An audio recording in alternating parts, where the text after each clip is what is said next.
Hello students, welcome back. In this video, we are going to study the part 4 of Unit 2 Electronic Spreadsheet Advanced of Class 10 IT 402. The part 4 is Create and Use Macros in a Spreadsheet. We are going to learn all these things related to the macros, that is how we can use a macro recorder, how we can create a simple macro, use a macro as a function, pass arguments to a macro, pass arguments as values, write macros as built-in function, accessing the cells directly, and sort the columns using macro. For this, let us move on to the screen of OpenOffice. Here we have the OpenOffice Calc, and here we have not given the name of any file, that is why it is untitled 1. अब basically इसके लिए पहले हमें समझना है कि macro होता क्या है. So a macro is basically a saved sequence of the commands or the keystrokes that are stored for later use. So basically when we are talking about the macros होते हैं saved sequence of commands, यानी कि step by step जो हम instructions देते हैं उन्हें हम किसी नेम से सेव कर लेते हैं एंड जिसको हम बाद में कभी भी यूज़ कर सकते हैं, that are known as macros. Macros are generally written in a language जिसे हम कहते हैं star basic. Generally it is known as the basic language. Now there are some advantages of the macro. First of all, macro की help से we can repeat a task the same way over and over again. हम किसी भी task को बार बार repeat कर सकते हैं. Then it holds the details of an operation in a module that can be used as if it were a single instruction. Module की जितनी भी डिटेल्स होती हैं, किसी भी एक ऑपरेशन से रिलेटेड जितनी भी डिटेल्स होती हैं, वो एक मॉड्यूल के अंदर स्टोर होती हैं. मैक्रो के अंदर जो भी डिटेल्स होती हैं किसी भी काम को लेके, उसको हम स्टोर करते हैं एक मॉड्यूल के अंदर, जिस तरह से which can be used as if it were a single instruction. इससे हमारा टाइम सेव होता है. इट सेव्स आवर टाइम, क्योंकि हमें बार बार वो चीज़ करनी नहीं पड़ती, हम उसे एक बार सेव कर देते हैं और सिर्फ उसके नाम से उसे हम यूज़ करते हैं. Then it reduces the complexity. Since वो चीज़ हमें बार बार नहीं करनी पड़ रही तो वो कॉम्प्लेक्स भी नहीं है, that becomes easy for us. And macros can be created from tools menu in the open office. अगर आपको ओपन ऑफिस कैल्क के अंदर मैक्रोज के साथ वर्क करना है तो आपको कौन से मेन्यू का यूज़ करना है? You have to work on the tools menu. इसी मेन्यू के अंदर आपके मैक्रो से रिलेटेड सारे के सारे ऑप्शंस होते हैं. तो बेसिकली मैक्रो क्या काम कर रहा है? It is a saved sequence of commands. कोई भी आपको काम करवाना है, आपने स्टेप बाय स्टेप उसके इंस्ट्रक्शंस को फॉलो किया और उसे सेव करके रख दिया. अब जैसे आपके पास एक्सेल के अंदर कुछ फंक्शंस होते हैं, सम है, एवरेज है, जैसे ही आप उन फंक्शंस का यूज़ करते हैं उनकी जो भी कंप्यूटेशन है वो हो जाती है. बार बार आपको अप्लाई नहीं करना पड़ रहा, बार बार आपको ऐड नहीं करना पड़ रहा. तो इसी तरह से हमारा काम होता है मैक्रोज का. अब हम इसके प्रैक्टिकल पार्ट पे आते हैं. So here we have the screen of open office Calc. हमें यहाँ पे एक मैक्रो बनाना है, तो हम क्या करते हैं, 3 ले लेते हैं items, that is pen, pencil and eraser. So let us write down the quantity also, like suppose we have 50 pens, pencils has 40 and 20 erasers. Let us make the size big. हमने इसके साइज को big कर लिया और यहाँ से हमने इसे बॉर्डर की फॉर्म में, इसके अराउंड बॉर्डर की फॉर्म में अरेंज कर दिया. ठीक है. Now we have this data. अब हमें इन जो भी क्वांटिटी है इनकी, इसका हमें टोटल कैलकुलेट कराना है. अब हमने एक चीज़ इसमें और करी, यहाँ पे हमने टोटल कैलकुलेट कराना है और हम बी कॉलम के अंदर जो भी हमने क्वांटिटी दी इसे हम कलर से हाईलाइट कर देंगे. तो हमें इसको एक मैक्रो के फॉर्म में क्रिएट करना है. तो आपको कहाँ जाना है? Tools menu. टूल्स मेन्यू में you will see this macros option, you have to click on this one. अब हमें मैक्रो जब भी क्रिएट करना होता है तो उसके लिए हमारा ऑप्शन होता है रिकॉर्ड मैक्रो. आप क्लिक करेंगे रिकॉर्ड मैक्रो ऑप्शन पे. आप यहाँ पे देखेंगे कि रिकॉर्ड मैक्रो ऑप्शन जो है इसकी रिकॉर्डिंग यहाँ पे स्टार्ट हो चुकी है. यहाँ पे आपको सबसे पहले क्या करना है, इक्वल टू, कोई भी फॉर्मूला स्टार्ट करने के लिए हम इक्वल टू साइन देते हैं. इन्हीं की क्वांटिटी को हमें ऐड करना है. तो this is B2 plus this is B3 plus this is B4 and press the enter key. यहाँ पे देख रहे हैं the answer is coming as 110, that is 110. Okay, so this way our answer will come. अभी हमने macro की recording को stop नहीं किया, हमने इन तीनों क्वांटिटीज़ को सेलेक्ट किया और हम गए हाईलाइटिंग कलर पे और हमने यहाँ से इसका कलर कर दिया येलो. अब हम इस मैक्रो को स्टॉप कर देंगे. तो आपका जो मैक्रो स्टोर हो रहा है, यहाँ पे हमने ऐड एंड कलर नाम से एक मैक्रो पहले बनाया था इसलिए ये दिखा रहा है. जब भी आपका कोई भी मैक्रो नहीं होता तो मेन नाम का जो मैक्रो होता है वो आपके इसके अंदर एग्जिस्ट करता है। ये जो माई मैक्रो है ये आपके मैक्रो के नेम है। इसी तरह से आपका ओपन ऑफिस मैक्रो है, इसके अंदर डिफरेंट डिफरेंट मॉड्यूल्स हैं, ठीक है। इसी तरह से हम यहाँ पे काम कर रहे हैं अनटाइटल्ड 1 फाइल के अंदर, इसलिए हम इस प्लस साइन के ऊपर क्लिक करेंगे। इसके अंदर एक स्टैंडर्ड लाइब्रेरी है, दोबारा से इस प्लस पे क्लिक करेंगे और यहाँ पे आप चाहें तो अपना एक मॉड्यूल क्रिएट कर सकते हैं। तो स्टैंडर्ड पे क्लिक करने के बाद आपको यहाँ जाना है न्यू मॉड्यूल, इसका नाम आप कुछ भी दे सकते हैं, हमने इसको मॉड्यूल 1 ही रहने दिया एंड क्लिक ऑन ओके। अब इस मॉड्यूल के अंदर आप कोई भी अपना मैक्रो का नाम दे सकते हो। यहाँ पे मेन मैक्रो जो है वो ऑलरेडी एग्जिस्ट करता है, आप चाहें तो यहाँ पे कोई और दे सकते हैं। जैसे कि यहाँ पे हमने सम किया है, तो हम यहाँ कर देते हैं सम। सम नाम से हमने एक मैक्रो दे दिया and click on the save button. अब आपने क्या करना है, दूसरी शीट में जाना है और वहाँ पे कुछ क्वांटिटी लिखनी है, लेकिन ध्यान रखना है कि यहाँ पे आपने जो एड्रेसेस लिए थे सेम एड्रेसेस आपको नेक्स्ट शीट में यूज़ करना है। यहाँ पे आपका जो डेटा है कौन कौन से सेल में है, B is the column and 2, 3 and 4 are the rows, B2, B3 and B4। तो जब हम सेकंड शीट में जाएंगे तो यहाँ पे भी डेटा हमें यहीं इसी B2, B3 और B4 में ही डालना है। जैसे हमने डाला 80, 90 एंड 40, ठीक है। Let us increase the size from here and यहाँ पे हम डेटा दे देते हैं पेन, पेंसिल एंड इरेजर। यहाँ से हमने अगेन इसके साइज को भी इंक्रीज कर दिया, ओके। सो यहाँ पे हमारे पास डेटा आ गया। अब हमने इन तीनों के टोटल को कैलकुलेट कराना है, तो करने को हम दोबारा से इक्वल टू करके this plus this plus this कर सकते हैं, लेकिन वहाँ पे हम इस चीज़ को ना यूज़ करके हम मैक्रो का यूज़ कर रहे हैं, तो एक तरह से वो हमारा टाइम भी रिड्यूस कर रहा है, कॉम्प्लेक्सिटी भी कम हो रही है। जो हमने एडवांटेजेस पढ़े थे वो हमें प्रैक्टिकली समझ में आ रहे हैं। 80 प्लस 90 प्लस 40 करना है, तो यहाँ पे हमें क्या करना है, फॉर्मूला लगाने की जरूरत नहीं है, हम सिंपली मैक्रो को रन करेंगे। उसके लिए हम जाएंगे टूल्स मेन्यू पे, टूल्स मेन्यू पे जाने के बाद आपको मैक्रो ऑप्शन पे जाना है। रिकॉर्ड करने के लिए हमने रिकॉर्ड मैक्रो ऑप्शन का यूज़ किया था, रन करने के लिए आप यूज़ करेंगे रन मैक्रो। रन मैक्रो करने के बाद अगेन आपके पास यहाँ पे ऑप्शन आएंगे, ये आपकी लाइब्रेरीज है और यहाँ पे मैक्रो का नेम आएगा। तो अभी हमने किस लाइब्रेरी में काम किया था, अनटाइटल्ड 1। इस प्लस साइन पे क्लिक करेंगे, स्टैंडर्ड इसके अंदर एक हमारा ऑलरेडी बना हुआ है लाइब्रेरी, इसके अंदर हमारा एक मॉड्यूल 1 है। इस मॉड्यूल 1 के अंदर आपके पास दो मैक्रोज हैं, एक मेन जो ऑलरेडी आता है और अभी जो हमने बनाया है वो सम वाला बनाया है। तो हमने अपने मैक्रो जो हमने बनाया है उसके ऊपर क्लिक करेंगे and will click on the run option. तो जैसे ही आपने रन ऑप्शन पे क्लिक किया, आपने यहाँ पे देखा कि इन तीनों का सम आ गया 80, 90, 40, टोटल इज 210। और सम आने के साथ साथ आप देख रहे हो कि B2, B3 और B4 में जो येलो कलर है वो भी आ रहा है। तो शीट 1 में यहाँ पे हमने येलो कलर दिया था, तो यहाँ पे भी आ रहा है। मान लीजिए ये डेटा मैं कहीं और दे देती हूँ किसी और सेल एड्रेस के अंदर, जैसे मैंने दे दिया 40, 80 और यहाँ से हमने दे दिया 40, 80 और 90। सपोज हमने यहाँ पे ये डेटा दे दिया और यहाँ से हमने इसके साइज को भी इंक्रीज कर दिया, लाइक सपोज 26। अब हम क्या करना चाहते हैं, दोबारा से इसका टोटल करना चाहते हैं। तो हम चेक करते हैं क्या ये हमारा सेम आउटपुट देगा। मैक्रोस पे गए, रन मैक्रो पे गए, यहाँ से हमने किसके अंदर सेव किया था, अनटाइटल्ड 1 पे click on this plus sign where the standard is there, click on module 1।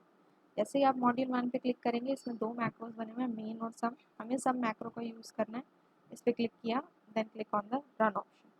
अब देखिए आपका आंसर यहाँ पे क्या आ रहा है, it is coming as 210 only. अगर हम इसकी वैल्यूज़ को चेंज करें, suppose okay the total is coming same, हमें वैल्यूज़ को चेंज करना था। अब यहाँ पे अगर मैं 50 कर दूँ तब भी मेरा आंसर कितना आ रहा है, 210 ही रह रहा है। हम यहाँ पे एक और लेके देख लेते हैं, 70, 50, 70, 50 एंड 20। ये हमारे पास डेटा है। हम अगेन टूल्स में गए, टूल्स में जाने के बाद हमने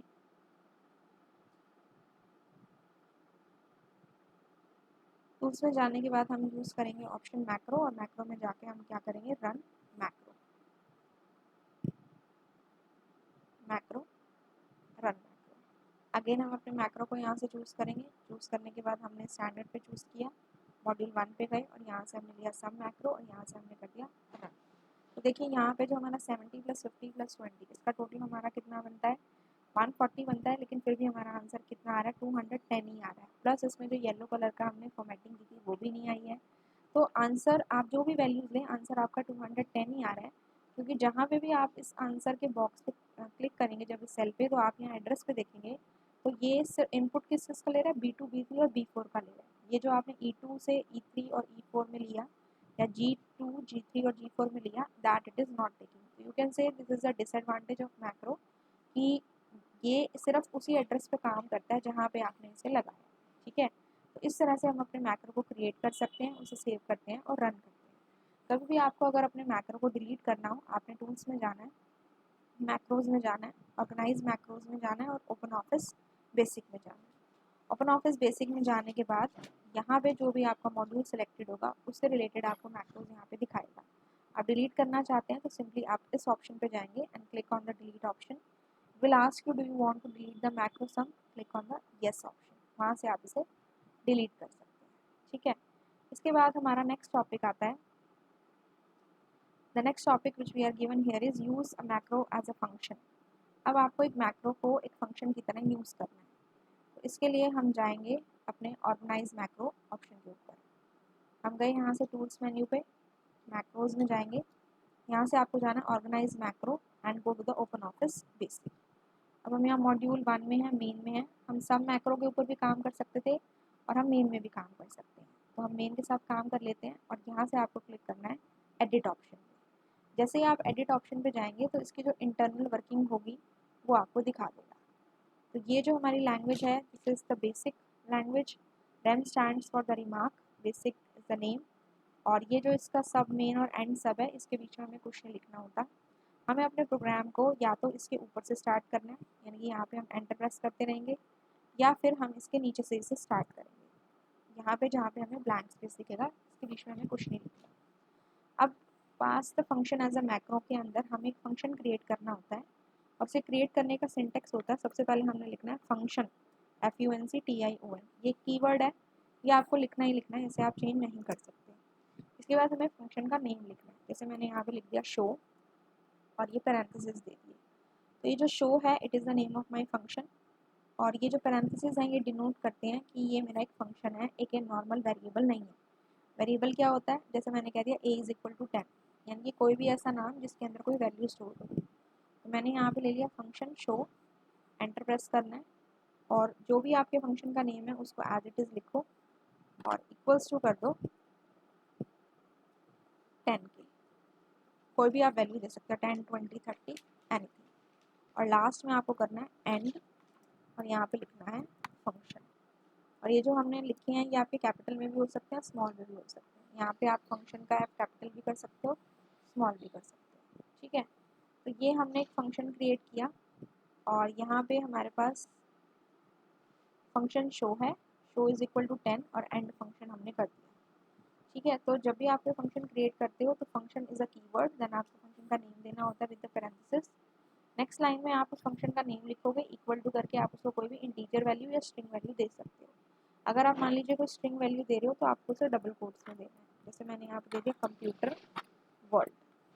ठीक है, तो आप चाहें तो ऐसे दे सकते हैं, चाहें तो कोई इंटीजर वैल्यू दे सकते हैं लाइक दिस। इसके बाद हमने फंक्शन को एंड कर दिया एंड कीवर्ड की हेल्प से। अब हम इसे अपने प्रोग्राम में अगर यूज़ करना चाहते हैं तो हम इसे कैसे करेंगे। प्रोग्राम में यूज़ करने के लिए हम वापस से अपने स्क्रीन पे आएंगे, ओपन ऑफिस कैल्क की, एंड यहाँ पे हमें सिंपली अपने इक्वल टू करके फंक्शन का नेम लिखना है। हमारे फंक्शन का नेम क्या है, the name of my function is show. Simply I have to write show, make it a little big and press the enter key. अब देखो यहाँ पे आपकी वैल्यू कितनी आ गई, 10 आ गई। यहाँ पे हमारी जो वैल्यू है दैट हैज़ बिकम 10। हम कहीं और भी इसे यूज़ करना चाहें तो वो भी हम यूज़ कर सकते हैं। तो हम बार बार टास्क को रिपीट कर रहे हैं लेकिन कमांड्स हम बार बार नहीं दे रहे, सिर्फ हम नाम दे रहे हैं फंक्शन का या हम उसकी कोई वैल्यू पास कर रहे हैं। एंटर किया, यहाँ पे हमारे पास 10 आ गया। ठीक है, अब अगर आप इसके अंदर कोई चेंजेस करते हो, सपोज आपने यहाँ पे दे दिया 10 के प्लेस पे कंप्यूटर वर्ल्ड, जैसे हमने अभी दिया था, we are giving a string value, तो वो भी आप इसके अंदर दे सकते हो। ठीक है, अब हम वापस से जाते हैं अपने इस पे और अब हमने यहाँ पे लिख दिया equals to show and parenthesis and देखिए अब यहाँ पे क्या आ गया, कंप्यूटर वर्ल्ड आ गया आपके पास। तो जो भी आप इसके अंदर वैल्यू देंगे, whether it is a integer value और अ स्ट्रिंग वैल्यू, वो वैल्यू आपकी यहाँ पे आ जाएगी। स्ट्रिंग वैल्यू का मतलब होता है कैरेक्टर टाइप की वैल्यू ABC की फॉर्म में, ठीक है। इसके बाद हमारा जो नेक्स्ट टॉपिक है that is pass the arguments to a macro and pass arguments as values. तो pass the argument to a macro का क्या मतलब है, जब भी हम कोई फंक्शन लिख रहे हैं तो इसके अंदर हम चाहें तो कोई वैल्यू वेरिएबल्स भी पास कर सकते हैं। इसके लिए हम एक और फंक्शन क्रिएट कर लेते हैं, जैसे यहाँ पे मैंने दे दिया function is a keyword again, function का नाम मैंने ले लिया सम, क्योंकि ये फंक्शन है राउंड पैरेंथेसिस इंपॉर्टेंट होते हैं जब आप आगे पाइथन या C++ लैंग्वेजेस पढ़ेंगे, तो उसमें आप पढ़ेंगे कि जो भी आपके फंक्शंस होते हैं हमेशा उनके आगे पैरेंथेसिस होता है जो उसे एक नॉर्मल वेरिएबल से डिफरेंशिएट करता है, ठीक है। फंक्शन हमने ले लिया सम। अब ऊपर जो हमने ये फंक्शन लिया था इसके जो राउंड पैरेंथेसिस थे उसके अंदर हमने ABC कोई भी आर्ग्यूमेंट्स नहीं ली। जो भी हम राउंड पैरेंथेसिस या आप कह सकते हो ब्रैकेट्स के अंदर जो भी वेरिएबल का नाम लेते हैं ABC XYZ, उन्हें हम आर्ग्यूमेंट्स बोलते हैं। तो जो नॉर्मल फंक्शन बनाते हैं हम उसके अंदर चाहे हम आर्ग्यूमेंट्स को स्किप भी कर सकते हैं, अगर हम लेना चाहें तो इस तरह से लेते हैं ABCD, आप कितने भी ले सकते हो, हम यहाँ पे 2 लेते हैं, ठीक है। इसके बाद हमने क्या दिया, सम हमारे फंक्शन का नेम है is equal to A plus B and last में हमें फंक्शन को क्या करना है, एंड करना है। एंड फंक्शन, हर फंक्शन को एंड करना बहुत इंपॉर्टेंट है। तो ये जो A और B आप देख रहे हो ये हमारी क्या है, दीज आर माई आर्ग्यूमेंट्स, क्या है ये, आर्ग्यूमेंट्स। अब ये फंक्शन का नाम क्या है, सम। तो अब हम इसको इसके अंदर यूज़ करेंगे, तो यहाँ पे हम सिंपली क्या लिखेंगे, इक्वल्स टू, कोई भी फॉर्मूला स्टार्ट होता है इक्वल टू से, सम राउंड पैरेंथेसिस आपने दिए। अब हमने वहाँ पे A कॉमा B लिया है तो इसके लिए हमें 2 नंबर्स पास करने पड़ेंगे। सपोज हमने यहाँ ले लिया 7 और यहाँ पे हमें कोमा नहीं देना, यहाँ पे हमें सेमी कॉलन देना है, और यहाँ हमने ले लिया 8 and close it and press the enter की। कितना आ गया हमारे पास, 15, 7 + 8 = 15। इसी तरह से आप क्या कर सकते हो, कोई और नंबर से भी इसे चेक करके देख सकते हो, जैसे कि यहाँ पे मैंने ले लिया इक्वल्स टू सम और यहाँ पे हमने दे दिया suppose 3 semicolon 5 and press the enter की, तो हमारे पास आंसर में क्या आ गया, 8 आ गया, ठीक है। अब देखिए यहाँ पे जो हमने पास करी हैं that is passing the arguments as values. Function हमने क्रिएट कर दिया, फंक्शन क्रिएट करने के बाद ये जो हम इसके अंदर वैल्यूज, ये जो 3 और 5 हैं, जब हम प्रोग्रामिंग लैंग्वेज के अंदर फंक्शन के अंदर कुछ वैल्यूज दे रहे हैं, A और B आर्ग्यूमेंट्स पास कर रहे हैं, तो उन्हें हम आर्ग्यूमेंट्स कह रहे हैं, और आर्ग्यूमेंट्स की जो हम वैल्यू दे रहे हैं वो कहाँ दे रहे हैं, कैल के अंदर। तो 3 और 5 हमारी वैल्यूज हैं, ठीक है। इसके बाद यहाँ पे हम चाहें तो वैल्यू भी दे सकते हैं और चाहें तो हम इसके अंदर सेल का एड्रेस भी दे सकते हैं, जो कि हमारा आता है एक्सेसिंग द सेल्स डायरेक्टली। अब इसके अंदर ये टॉपिक है आपका एक्सेस द सेल डायरेक्टली। तो किसी भी सेल को डायरेक्टली एक्सेस करने के लिए हम उसका यहाँ पे एड्रेस पास कर देते हैं। तो एड्रेस पास करने में बेसिकली क्या होता है, जैसे कि आपने यहाँ पे दे दिया इक्वल्स टू सम, इसके साइज को थोड़ा सा बड़ा कर लेते हैं, this and make it as 20 equals to sum, और यहाँ पे हमने कोई एड्रेस दे दिया, सपोज यहाँ पे मुझे B2 और किसका लेना है, E2, 80 + 40 कराना है, तो B2 semicolon E2 and press the enter की। 80 + 40 हमारा कितना होता है, 120, तो हमारा आंसर यहाँ पे आ गया 120। तो ये जो आप देख रहे हो यहाँ पे B2 और E2 ये हमारी क्या है, आर्ग्यूमेंट्स है।